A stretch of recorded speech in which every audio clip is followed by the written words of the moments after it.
کہ آقا علیہ السلام نے ارشاد مکان میں تشریف لائے تو روٹی کا ٹکڑا پڑا ہوا تھا، اس کو لے کر پونچھا اور پھر کھا لیا اور فرمایا یہ بات سننے والی، آقا علیہ السلام نے ارشاد فرمایا عائشہ اچھی چیز کا احترام کرو کہ یہ چیز یعنی روٹی جب کسی قوم سے بھاگی ہے تو لوٹ کر نہیں آئی۔ یہ رزق کا احترام آقا علیہ السلام نے سکھایا اور ارشاد فرمایا کہ روٹی یہ جو رزق ہے فرمایا اس کا احترام کرو، جب یہ کسی قوم سے رخصت ہو جائے تو پھر نہیں آتی۔ ہمیں گھروں کے اندر جو رزق میں تنگی اور بے برکتی کا گلہ رہتا ہے، وہ اس کی بہت بڑی اور بنیادی وجہ وہ ان آداب کا خیال نہ رکھنا ہے۔ وہ ان آداب کا، روٹی کا ٹکڑا نیچے گر گیا دسترخوان پر، روٹی کھاتے ہوئے وہ چھوٹے اس کے ذرات ہوتے ہیں، اٹھا لینے چاہیے، اٹھا کر فرمایا بسم اللہ پڑھ کر اللہ کا نام لے کر ان کو کھا لینا چاہیے۔ یہ آقا علیہ السلام کے اپنے عمل مبارک سے ثابت ہے، حضور نے خود ایسا کیا۔ پھر ایک بڑی انٹرسٹنگ حدیث پاک ہے اور وہ یہ ہے کہ آقا علیہ السلام حضرت جابر رضی اللہ تعالیٰ عنہ اور حضرت اسما رضی اللہ تعالیٰ عنہ یہ روایت کرتی ہیں کہ آقا علیہ السلام نے ارشاد فرمایا کہ کھانے کو ٹھنڈا کر لیا کرو، گرم کھانے میں برکت نہیں ہوتی۔ ہم کیا کرتے ہیں کہ وہ کھانا جلدی سے آتا ہے تو جلد بازی کے اندر بھوک زیادہ لگی ہوتی ہے تو فوراً اس گرم کھانے کے اوپر ٹوٹ پڑتے ہیں۔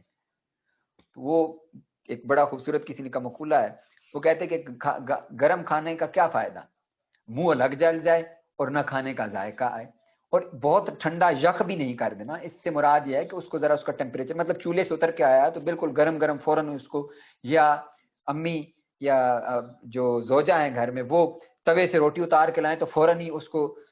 ہاتھ نہ لگانا شروع کر دیں، اس کو تھوڑا سا اس کا ٹیمپریچر ڈاؤن ہو جائے، تھوڑا سا وہ مناسب ٹیمپریچر میں آ جائے، درمیانے میں ٹھنڈی ہو جائے تھوڑی سی، تو پھر اس کو کھا لیں، یہ بہتر ہے۔ اور آقا علیہ السلام نے جب ارشاد فرمایا تو اب یہ سنت بھی ہے، ایسا کرنا اب سنت بھی ہے۔ چائے کے حوالے سے سینیریو تھوڑا سا ڈفرنٹ ہو سکتا ہے، اس میں بھی یہی ہے کہ چولہے سے اتری ہوئی نہ پئیں۔ کچھ لوگوں کو ہوتا ہے، جیسے میری بھی اپنی بھی یہی عادت ہے کہ بالکل مطلب چائے جو ہے وہ ٹھنڈی برداشت نہیں ہوتی، تو گرم گرم ہی اچھی لگتی ہے۔ تو یہ بہت سارے لوگوں کا یہی رہتا ہے، لیکن اس کا یہ مطلب نہیں کہ چولہے سے اتر کے آئیے فوراً تو آپ اس کو پی لیں، تھوڑی دیر رکھ لیں، تھوڑا سا اس کا ٹیمپریچر ڈاؤن ہونے دیں تاکہ اس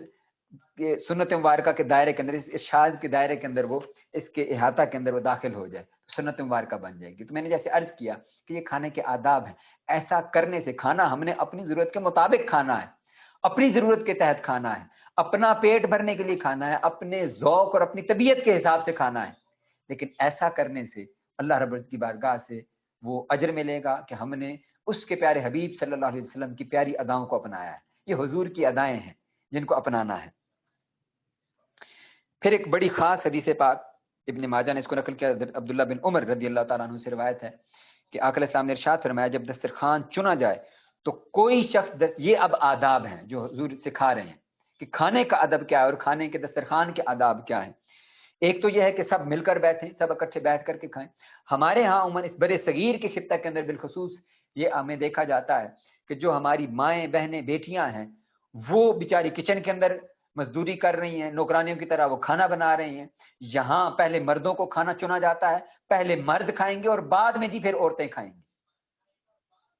جبکہ حضور کا یہ طریقہ کار نہیں ہے۔ حضور کا طریقہ کار یہ ہے، کریم آقا صلی اللہ علیہ وسلم آپ کا طریقہ کار یہ ہے کہ آپ اپنی ازواج کے ساتھ بیٹھ کر کے کھانا تناول فرماتے، بلکہ یہاں تک موجود ہے کہ آپ اپنے ہاتھ سے لقمے توڑ کر کے سیدہ عائشہ صدیقہ رضی اللہ تعالیٰ عنہ کے منہ میں آپ ڈالتے۔ یہ حدیث پاک سر محمد سفراز قادری صاحب آپ نے یہ بیان فرمائی تھی، حضور شیخ الاسلام نے اعتکاف کے دنوں کے اندر اس کو بیان فرمایا۔ ایک بڑی خوبصورت حدیث پاک، آقا کریم علیہ الصلوۃ والتسلیم کا ایک پڑوسی تھا، وہ بہت اچھا کھانا بناتا، وہ بہت اچھا کک تھا، وہ کھانا بہت اچھا پکاتا تھا، اور تھا وہ گنگا۔ وہ آپ کو دعوت دینے کے لیے اس کی خواہش ہوئی، اس نے آپ کو دعوت دی۔ آقا اسلام تشریف فرما تھے اور سیدہ عائشہ صدیقہ بھی تشریف فرما تھی رضی اللہ تعالی عنہا۔ اس نے جب آقا علیہ السلام کو دعوت دی تو حضور نے فرمایا کہ کیا عائشہ بھی میرے ساتھ آئیں گی؟ تو اس نے فرمایا لا، تو حضور نے فرمایا میری طرف سے بھی لا۔ پھر اس نے دوسری دفعہ دعوت دی، آپ نے فرمایا کہ کیا یہ بھی میرے ساتھ آئیں گی؟ انہوں نے کہا لا، حضور نے فرمایا پھر میری طرف سے بھی لا۔ تیسری دفعہ پھر ایسا ہی ہوا۔ چوتھی دفعہ جب اس نے پھر کہا، حضور نے فرمایا یہ بھی میرے ساتھ آئیں گی؟ اس نے جب ہاں کہا تو آقا نے فرمایا ٹھیک ہے، اب میری طرف سے بھی ہاں ہے، اب میں تمہاری دعوت قبول کرتا ہوں۔ یہ آداب اور یہ طریقہ کار ہیں اور یہ اخلاق ہیں جس کو آقا صاحب نے ارشاد فرمایا کہ تم میں سے سب سے بہتر وہ ہے کہ جس کے اخلاق سب سے اچھے ہیں، اور تم میں سے سب سے بہتر وہ ہے کہ جس کے اخلاق اپنے گھر والوں کے ساتھ اچھے ہیں۔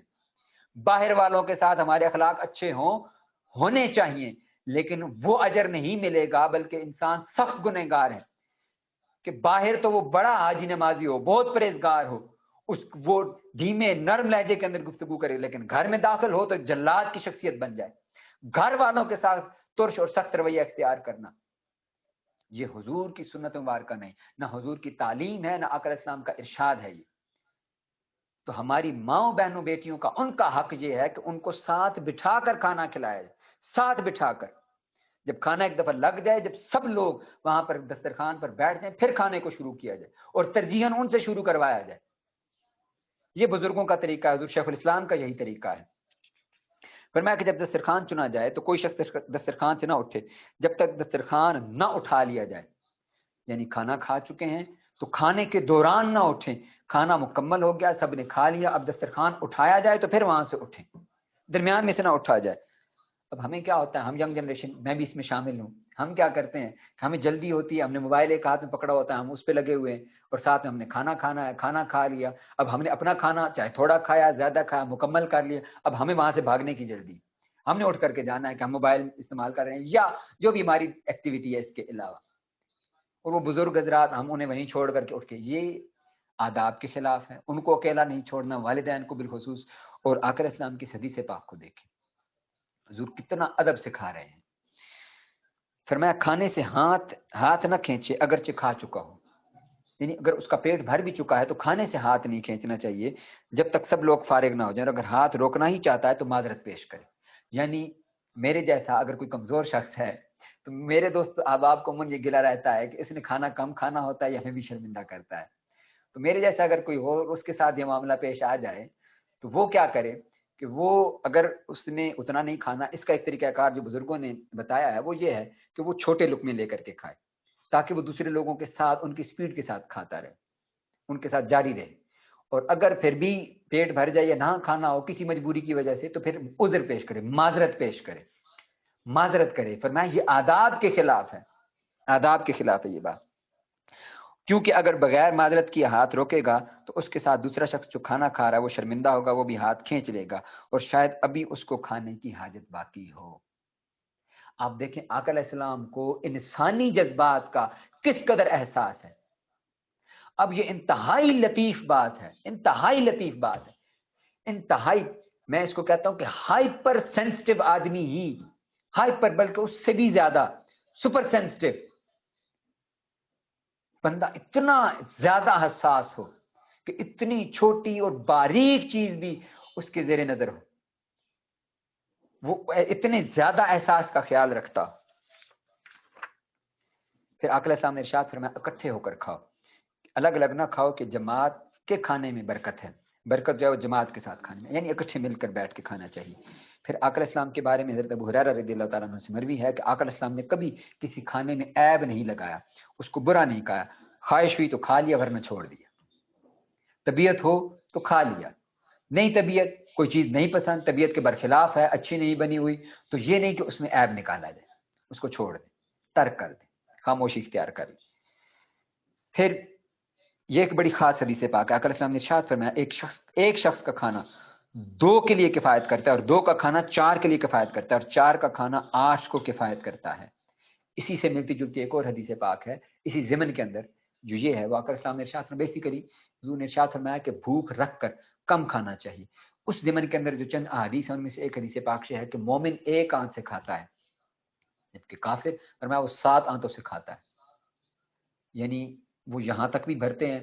پھر یہاں تک بھی بھرتے ہیں، اور پھر یہاں تک جو آخری لقمے تک کی سانس لینے تک کی گنجائش جب تک ہمارے اندر موجود ہے ہم کھانا جاری رکھتے ہیں۔ وہ لطیفے اس کے اوپر بنے ہوئے ہیں، وہ کہتے ہیں جی کہ یہ ایک ٹیبلٹ ہے، یہ گولی ہے، یہ کھا لیں۔ انہوں نے کہا کہ اگر اس گولی کے کھانے کی گنجائش ہوتی تو میں 2 نوالے اور لگا لیتا۔ تو ہمارے حالات یہ ہیں کہ ہم اتنا زیادہ جو ہے وہ کھانا بالکل آخر لیول تک جاتے ہیں، تو یہ نہیں کرنا چاہیے۔ پھر آقا علیہ السلام نے یہ بڑی خاص حدیث پاک ہے، سید عائشہ صدیقہ سے روایت ہے کہ آقا علیہ السلام نے ارشاد فرمایا جن کے یہاں کھجوریں ہیں اس گھر والے کبھی بھوکے نہیں رہیں گے، یعنی گھر میں کچھ نہ کچھ کھجوریں، اس کی شرح میں آج میں پڑھ رہا تھا، وہ آگے انہوں نے لکھا ہوا تھا کہ گھر میں جب یہ چیزیں موجود ہوں تو عموماً گھر والوں کو وہ کبھی خوف نہیں ہوتا بھوکے رہنے کا، ان کو پتا ہوتا ہے کہ اگر کسی دن کچھ بھی نہیں ہوگا تو ایٹ لیسٹ کھجوریں ضرور پڑی ہوئی ہیں۔ اور آپ اس کو پریکٹس کر کے دیکھیں، اپنے گھر میں کھجوریں رکھیں، آپ دیکھیں کہ کھانے میں برکت ہے، اور تھوڑی تھوڑی آپ وہ بھی چکھتے رہیں گے تو یہ اچھا ہے۔ اور کھجور کھانا کیونکہ آقا اسلام کی سنت بھی ہے تو سنت سمجھ کر کی گھر میں رکھنا چاہیے۔ اب تو یہ حدیث پاک بھی ہے کہ اس گھر میں بھوکے لوگ نہیں رہیں گے۔ پھر ایک اسی طرح دوسری روایت میں فرمایا جس گھر میں کھجوریں نہ ہوں اس گھر والے بھوکے ہیں۔ اب اس میں سے احکام یہ ہیں جی، فرمایا کہ بعض صورت میں کھانا فرض ہے کہ کھانے پر ثواب ہے اور نہ کھانے میں عذاب۔ اگر بھوک کا اتنا غلبہ ہو کہ جانتا ہو کہ نہ کھانے سے مر جائے گا تو اتنا کھا لینا جس سے جان بچ جائے فرض ہے۔ اس صورت میں اگر نہیں کھایا یہاں تک کہ مر گیا تو گناہگار ہوگا۔ انسانی جان کی بہت زیادہ اہمیت ہے، یاد رکھیے گا، انسانی جان، یہ جو جسم اللہ رب، یہ امانت ہے ہمارے پاس۔ اسی طرح ہم، اس لیے خودکشی حرام ہے، اور اسی طرح ہم اپنے آپ کو ضرر نقصان نہیں پہنچا سکتے کسی طرح کا۔ اپنے آپ کو کٹ لگانا، مارنا، اپنی جان کے اوپر ظلم کرنا یہ حرام ہے۔ اسی لیے یہاں تک کہ اگر اس حالت کے اندر ہو انسان کہ جان جانے والی ہے تو فرمایا کہ یہ جو خنزیر کا گوشت ہے یا شراب ہے پینے کے لیے وہ بھی جائز ہے، وہ بھی حلال ہے۔ کیوں کہ اللہ رب العزت کے ہاں اس انسانی جان کی بہت زیادہ قدر و منزلت اور اہمیت ہے۔ اضطرار کی حالت میں یعنی جب جان جانے کا اندیشہ ہے، اگر حلال چیز کھانے کے لیے نہیں ملتی تو حرام چیز یا مردار دوسرے کی چیز کھا کر اپنی جان بچائے، اور ان چیزوں کے کھا لینے پر اس صورت میں مواخذہ نہیں بلکہ نہ کھا کر مر جانے میں مواخذہ ہے اگر پرائی چیز کھانے میں تاوان دینا ہوگا۔ یعنی کسی اور کی چیز اور جان جانے کا خطرہ ہے تو اس سے بغیر پوچھے اس وقت کھا لی کہ جان بچ جائے تو بعد میں وہ پھر اس کو تاوان بھرے گا، یعنی اس کو بدلہ دے گا، واپس کرے گا، اس کو بتائے گا اور پھر کھائے گا۔ اسی طرح پیاس سے ہلاک ہونے کا اندیشہ ہے تو کسی چیز کو پی کر اپنی آپ کو ہلاکت سے بچانا فرض ہے۔ پانی نہیں اور شراب موجود ہے تو معلوم نہیں کہ اس کے پی لینے میں جان بچ جائے گی تو اتنی پی لے جس سے یہ اندیشہ جاتا رہے۔ یعنی یہ معلوم نہیں کہ شراب پینے سے جان جائے گی یا نہیں جائے گی تو وہ ٹیسٹ کر لے کہ پی لی ہے، یعنی شدید حالت ہے، پیاس کی حالت ہے تو اس میں ریئیکشن کا خطرہ ہو سکتا ہے کہ وہ بعض اوقات یہ ممکن ہے کہ وہ ریئیکٹ کر جائے تو جان ہی چلی جائے، تو اس کو تھوڑا سا ٹیسٹ کر لے کہ اس صورت میں اگر مرتا نہیں ہے تو پھر تھوڑی سی پی لے، لیکن اضطرار کی حالت میں جب جان جانے کا خطرہ ہو۔ پھر فرمایا کہ دسترخوان پر روٹی کے ٹکڑے جمع ہو گئے، اگر کھانا ہے تو کھا لے ورنہ مرغی، گائے، بکری وغیرہ کو کھلا دے یا کہیں احتیاط کی جگہ پر رکھ دے کہ چونٹیاں یا چڑیاں کھا لیں گی، راستہ پر نہ پھینکے۔ کھانے کے وقت باتیں کرنا چاہیے، بالکل خاموش رہنا۔ یہ ہمارے اکثر کہتے ہیں کہ جی کھانے کے وقت باتیں نہیں کرنی چاہیے، فرمایا کہ یہ مجوسیوں کا طریقہ ہے، مجوسی جو آگ کی پوجا کرتے ہیں یہ ان کا طریقہ ہے، پارسیوں کا یہ ان کا طریقہ کار ہے، یہ نہیں کرنا چاہیے۔ اور یہ بھی نہیں کہ بالکل بیہودہ باتیں، اچھی گفتگو کرنی چاہیے، اچھی گفتگو جاری رکھنی چاہیے، نصیحت کی یا اچھا کلام جو ہے وہ کرتے رہنا چاہیے۔ پھر فرمایا کہ باغ میں ہے تو وہاں پر اگر کوئی پھل ہے تو گرے ہوئے ہیں اور مالک کی اجازت کے بغیر نہیں کھانا چاہیے۔ ہمارے اکثر ہم دیکھتے ہیں کہ بعض اوقات ہم مارکیٹ میں جاتے ہیں تو کوئی چیز کوئی سی بھی چیز ہے، مثلا بعض اوقات ایسا ہوتا ہے کہ ڈرائی فروٹس وغیرہ ہم کسی کی اجازت کے بغیر وہاں سے چلتے چلتے ایسے اٹھا کے کھانا شروع کر دیتے ہیں، یہ بالکل بھی جائز نہیں ہے، ایسا نہیں کرنا چاہیے۔ تاں آ کے کہ اس کے مالک سے اجازت لی جائے کہ میں تھوڑا سا ٹیسٹ کرنا چاہتا ہوں، میں کر لوں اس کو۔ اس طرح بعض اوقات کسی سبزی والی یا پھل والی کی دکان پر گئے اور بعض اوقات ہمیں یہ زوم ہوتا ہے کہ یہ ہمارے جاننے والا ہے تو یہ تو ہمیں منع نہیں کرے گا، تو اس صورت میں بھی بہتر یہ ہے، احسن طریقہ یہ ہے کہ اسے اجازت لے لینی چاہیے کہ میں یہ لے رہا ہوں۔ پھر پانی پینے کے آداب ہیں، یہ کھانے کے آداب تھے، اب پانی پینے کے آداب ہیں۔ آقا علیہ السلام ارشاد حضرت انس رضی اللہ تعالیٰ عنہ آپ فرماتے ہیں کہ آقا علیہ السلام جب پانی پیتے تو 3 بار سانس لیتے، یعنی 3 بار سانس لے کر پانی پینا چاہیے۔ پھر اسی طرح آقا علیہ السلام نے فرمایا کہ پینے میں زیادہ سیرابی ہوتی ہے اور صحت کے لیے مفید اور خوشگوار ہے۔ پھر فرمایا کہ ایک سانس میں پانی نہ پیو جیسے اونٹ پیتا ہے، بلکہ 2 اور 3 مرتبہ میں پیو۔ جب پیو تو بسم اللہ کہو اور جب برتن کو منہ سے ہٹاؤ تو اللہ کی حمد کرو۔ یعنی بسم اللہ سے آغاز کیا تو ایک سانس منہ سے ہٹا کر، یاد رکھیے کہ برتن کے اندر سانس نہیں لینا، برتن کے اندر۔ یہ ایک تھراپی بھی ہے کہ جن کو سانس کا ایشو ہو اور وہ اپنے سٹیمنا بڑھانا چاہتے ہو تو ان کے لیے بہتر ہے۔ اگر وہ اپنا چیک کرنا چاہتے ہو کہ ان کے سانس کا سٹیمنا کتنا ہے تو وہ ایک دفعہ میں پی کر کے اس کو ہٹائیں اور اپنا جتنی دیر وہ زیادہ سانس لے سکتے ہیں آسانی کے ساتھ وہ لیں. پھر اس کے بعد، اور یہ نہیں ہے کہ آپ نے بس ایک گھونٹ سپ لے کر کے چھوڑ دیا ہے، آپ جتنی دیر آپ کا سانس آپ لے سکتے ہیں اتنی دیر میں آپ ایک گھونٹ پی سکتے ہیں. یہ طریقہ کار ہے، یہ اسٹیمنا بھی چیک کرنے کا یہ طریقہ کار ہے کہ آپ نے اپنا سانس دیکھنا ہے نا کتنی دیر روک سکتے ہیں، تو اس کو ایک گھونٹ پیئیں. جتنی دیر آپ سانس آسانی کے ساتھ روک سکتے ہیں وہ ایک گھونٹ پیئیں. وہ پانی حلق سے اتر جائے، اب اس برتن کو منہ سے ہٹا کر کے اب سانس لیں، آرام سے سانس لے کر پھر اگلا گھونٹ پیئیں. اور یہ جتنی دیر میں منہ سے گلاس ہٹایا ہے اور جب سانس لیا ہے تو اتنی دیر میں الحمدللہ یہ کہیں، یعنی 3 مرتبہ سانس لیا تو 3 مرتبہ الحمدللہ کہیں. پھر حضرت ابن عباس رضی اللہ تعالیٰ عنہ سے مروی ہے کہ آقا علیہ السلام نے برتن میں سانس لینے اور پھونک مارنے سے منع فرمایا ہے. پھر حضرت ابو سعید خدری رضی اللہ تعالیٰ عنہ روایت کرتے ہیں کہ آقا علیہ السلام نے پینے کی چیزوں میں پھونک مارنے سے منع فرمایا ہے. ایک شخص نے عرض کی کہ برتن میں کبھی کوئی کواڑ دکھائی دیتا ہے، فرمایا اسے گرا دو. اس نے عرض کی کہ ایک سانس میں سیراب نہیں ہوتا، فرمایا برتن کو منہ سے جدا کر لو، سانس لو. اب اس میں ایک چھوٹا سا مسئلہ یہ بھی سمجھ لیں، بعض اوقات گھر میں خواتین ہوتی ہیں تو وہ جب دودھ برتن سے ڈال رہی ہوتی ہیں تو ملائی اس کے اوپر ہوتی ہے، بالائی ہوتی ہے، اس بالائی کو ہٹاتی ہیں یا وہ انگلی سے بعض اوقات ہٹاتی ہیں اور بعض اوقات اس میں پھونک مارتی ہیں. اور یا بعض اوقات جب آپ کھانا زیادہ گرم ہو یا بچے کو کھلا رہے ہو تو ہم اس میں پھونک مارتے ہیں. اس چیز کو اپنی عادت کے اندر ڈال لیں. یہ عادت ثانیہ بن جانی چاہیے کہ جب کبھی بھی کھانے پر، کسی کھانے پر پھونک مارنا جائز نہیں ہے. بامر مجبوری جب ایسا کرنے لگے ہیں تو بسم اللہ پڑھ کر پھونک ماریں. بسم اللہ پڑھ کر، وہ اگر آپ نے دودھ ہی ڈالنا ہے تو اول تو انگلی سے بالائی کو ہٹا لیں، لیکن اگر پھر بھی ضرورت پڑ جائے تو پھونک مارنی ہی ہے تو بسم اللہ پڑھ کر کے اس برتن میں پھونک مار لیں. ورنہ یہ عمل نہیں ہے کہ آقا علیہ السلام کی اس پر احادیث مبارکہ حکمن آقا علیہ السلام نے اس سے منع فرمایا ہے. اسی طرح پھر وضو کا پانی اور آب زمزم کو کھڑے ہو کر یہ پانی پیا جاتا ہے، اور باقی سارے جو پانی ہیں وہ بیٹھ کر پیا جاتا ہے، بیٹھ کر پانی پیا جاتا ہے. بامر مجبوری اگر کھڑے ہو کر پی بھی لیا جائے تو اس پر بھی ایک حدیث پاک موجود ہے، مولا علی کرم اللہ وجہ کریم سے مروی ہے کہ انہوں نے پانی کھڑے ہو کر کے پیا.